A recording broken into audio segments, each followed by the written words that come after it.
On est reparti pour Star Butterfly dans la joie et la bonne humeur avec un énième épisode qui raconte rien. Alors, ça va introduire un nouveau personnage et le sentiment qui sera important, mais ouais, ça raconte pas grand-chose.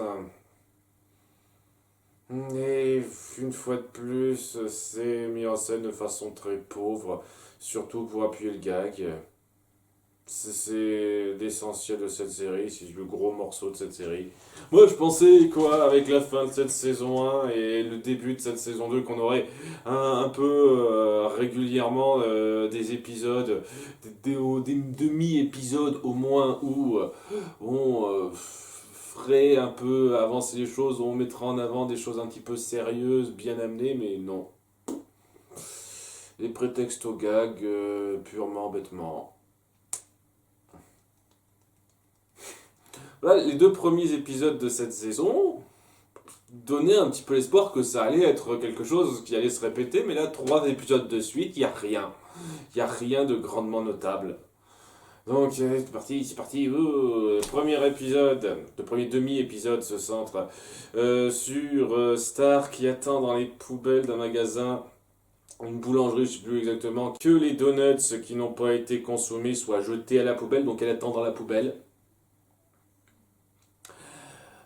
Où je croyais qu'elle avait la possibilité, le pouvoir de se créer de l'argent sans trop de problèmes avec sa baguette, comme on l'a insinué de façon claire dans un épisode précédent, mais non, non, bien sûr que non, ça marche pas comme ça. Maintenant, elle préfère prendre les restes dans les poubelles.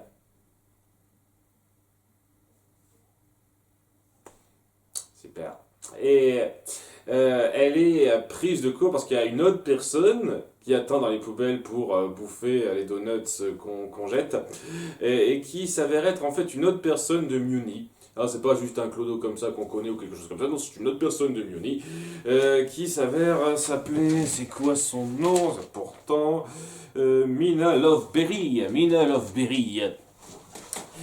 Qui donc vient de débarquer sur Terre, donc je comprends pas pourquoi elle a attendu dans le poubelle pour que les donuts arrivent, mais bon c'est un détail ça, et c'est censé être une des plus grandes guerrières, genre la plus grande guerrière de Mioni, et c'est une grosse tarée, hein, une grosse timbrée qui sait pas bien comment se comporter socialement, etc. Et Star ne fait pas trop gaffe à ça parce que c'est son idole, etc. Et on va donc avoir tout un délire de tout l'épisode où Star voudra la suivre parce que c'est mon mentor, c'est mon idole, tout ça, en essayant de ne pas faire gaffe au fait qu'elle fait des grosses folies, qu'elle se comporte comme une tarée, etc. Sachant que bon, la moitié du temps, on rencontre des personnages qui se comportent comme des tarés, c'est juste un cran au-dessus, elle. Hein. Vous savez, honnêtement, Star est pas beaucoup moins taré qu'elle dans certains épisodes, hein, dans ce qu'on voit. Je dis ça.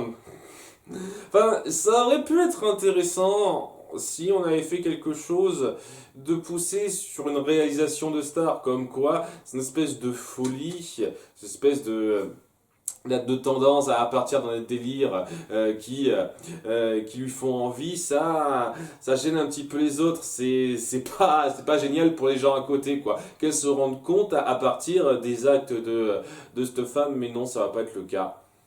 Durant tout l'épisode, demi-épisode, elle sera complètement en pamoison devant cette femme et fera pas du tout gaffe à ces gros délires de timbré jusqu'à la fin où elle se dira tiens, vu que les Américains, ces Américains disent qu'ils n'ont pas de vrai leader et décident tout par vote, on peut les conquérir et devenir les maîtres de ce pays. Nous, tu me suis, Star, allons leur botter les fesses.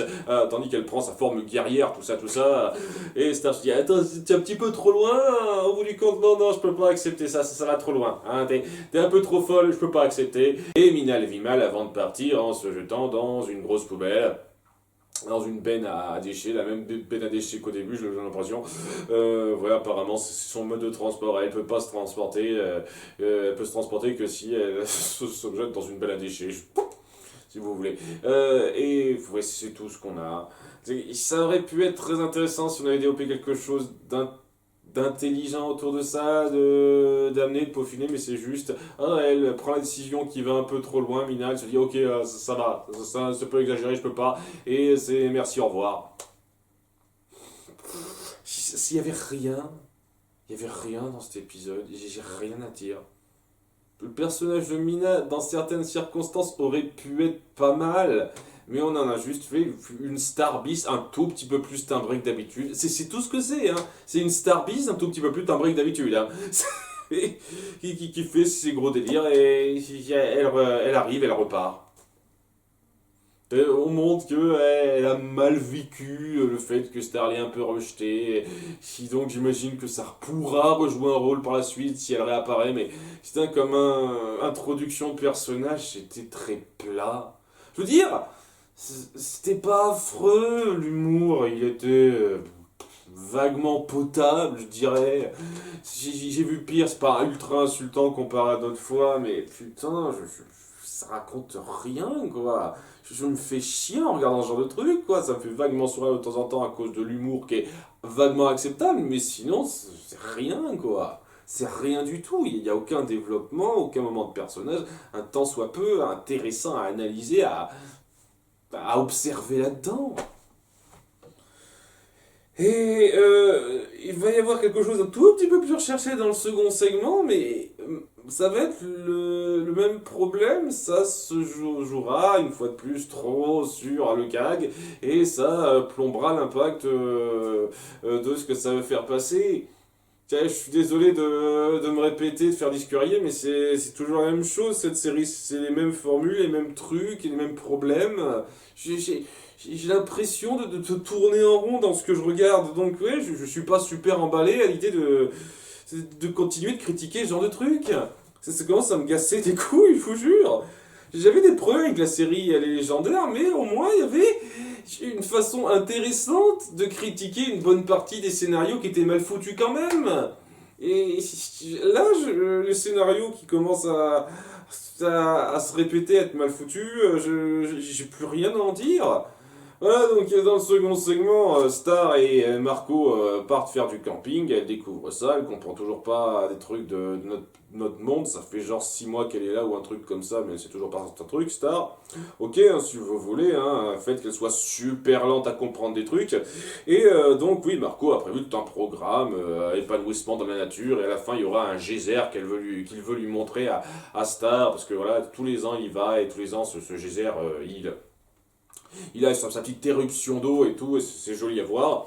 Et alors qu'ils s'apprêtent à passer du bon temps ensemble, au calme tous les deux, il y a le père de Star qui fait son apparition en mode défoncé. J'ai une crise de la quarantaine qui continue apparemment. Apparemment, c'est pas un truc qu'il a totalement surmonté dans la saison 1, donc on va remettre le couvert, ok.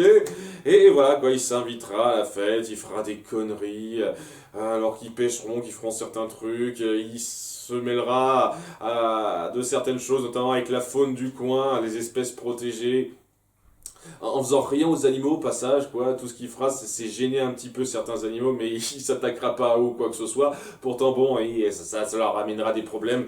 Le nombre de trucs à la con que Star a causé qui sont bien pires que ça, qui lui ont amené aucun problème. Mais alors là, ça lui amène des problèmes de se frotter un peu à certains animaux sans leur faire réellement mal au bout du compte.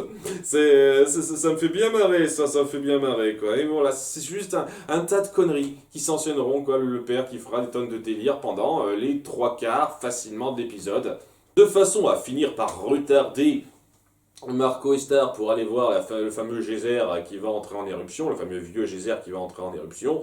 Et ouais, c'est là qu'on va avoir le moment qui se veut un peu émotion de cet épisode. Et c'est dommage parce que ça fait partie de ces nombreux épisodes, je sais que je me répète une fois de plus, où j'ai le sentiment que si vous aviez mieux aimé que ça, si vous aviez pas, je sais pas, si vous n'étiez pas parti sur l'optique du gag à la con tout le temps, sans réflexion, et si vous aviez réfléchi à comment amener vos émotions, vos liens entre personnages, ça aurait été tellement plus fort. Il y a Marco qui finit par dire que oui, si je voulais voir sur le geyser, c'était surtout pour te le montrer à toi, te montrer que oui, avec tout les belles choses, les choses magnifiques de ton monde que j'ai vu grâce à toi, j'ai envie que tu découvres une chose magnifique de mon monde grâce à moi. C'est assez joli. Et tandis qu'il y a le garde forestier du coin qui dit rapidement, en gag, en plus on apprendra que c'est un gag, que le vieux Geyser, en fin de compte, ce sera la dernière fois qu'il entrera en éruption parce que là, il commence à perdre, à perdre du jus, quoi. C'est plus qu'une version vieille de lui-même et il a plus ça en lui, quoi. On fait un parallèle totalement évident avec comment se sent le père de Star à ce niveau-là. C'en est un petit peu grossier, mais bon, ça s'est fait exprès pour le gag une fois de plus. Et ouais, le papa se dit ok, on va voir ton geyser, même s'il reste peu de temps, je vais me démener à fond pour vous amener là-bas. Alors que je sais pas, elle pouvait pas les téléporter avec sa baguette Star. Apparemment, ouais, c'est un épisode où Star n'utilise pas une seule fois sa baguette, j'ai l'impression. Ouais, pas une seule fois sa baguette. Parce que, merde. Alors que bon, une fois de plus, c'est tellement mal instauré ce qu'elle peut ou ne peut pas faire avec sa baguette, son ancienne ou sa nouvelle baguette, que on peut pas s'empêcher, en tout cas moi je peux pas m'empêcher de me poser la question, pourquoi elle ne pense pas utiliser sa baguette pour les téléporter là, à ce geyser? Pourquoi elle n'a pas pensé à utiliser sa baguette pour certains trucs avant dans l'épisode précédent? Là non, elle l'utilise pas parce qu'elle en a pas envie, quoi, c'est tout. Voilà, il faut que le père se montre digne en les portant sur ses épaules et en courant à tout va via des tonnes de gags qui apparaissent n'importe comment, nulle part. Ah, je cours, il y a des tonnes de trucs à la con qui se produisent en même temps que je cours. Jusqu'à ce qu'ils arrivent devant le geyser, malheureusement, une seconde trop tard. Oh, c'est pas de veine. Seulement, ce sera quand même de la veine, puisque bon, en tombant dedans, il réactivera le geyser et ce sera magnifique, elle sera trop contente Star, donc... voilà, hein, à nouveau, le garde forestier s'était juste foutu de leur gueule avec cette histoire, juste histoire de dire... Il aime faire ça, hein, il aime déconner avec les gens, voilà. Ouais, et ça va se terminer sur un moment... Enfin, c'est pas vraiment la fin, quoi. Il y aura un moment assez joli entre Star et son père où elle lui dit elle a grandi, donc elle est plus assez vieille pour monter sur ses épaules et s'amuser avec lui comme avant, mais elle est toujours assez jeune pour avoir besoin de lui, avoir besoin de son papa. Alors c'est assez mignon et c'est gâché par l'animation, et je sais que je me répète une fois de plus là-dessus, mais voilà quoi. Les gueules qu'on leur donne, elles sont tellement... J'ai l'impression que les animateurs se sont rendus compte que c'est censé être un moment joli, et on veut pas de ça, on veut pas de moment émotion réelle. Je sais pas pourquoi, hein. Donc on leur fait avoir des expressions exagérées, à la limite au bord du dégueulasse, du ultra parodique, et ce qui fait que ouais, ce moment émotion n'a aucun poids. Alors qu'il aurait pu avoir du poids, mais étant donné qu'on leur donne ces expressions de merde, ça n'a aucun poids. Mais voilà, il faut du gag à tout va.